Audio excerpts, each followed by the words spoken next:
Deus, hoje é terça-feira, Pai, e eu te agradeço por me permitir viver mais um dia sob tua proteção e cuidado.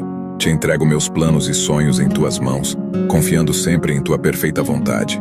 Ah, meu Deus, que cada decisão que eu tomar hoje esteja alinhada com o seu propósito.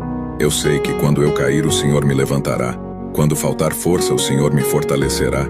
E quando faltar fé, o Senhor me renovará, pois em sua infinita bondade, meu Deus, encontro a força para seguir em frente, mesmo nos momentos mais desafiadores. Abra meus olhos para as oportunidades que estão ao meu redor, para que eu possa usá-las para o bem e para a glória do teu nome. Cuida da minha casa, da minha família e dos meus amigos, para que possamos ter um dia produtivo e de muito aprendizado. Que eu encontre beleza nas coisas simples da vida e seja capaz de transformar o mundo ao meu redor.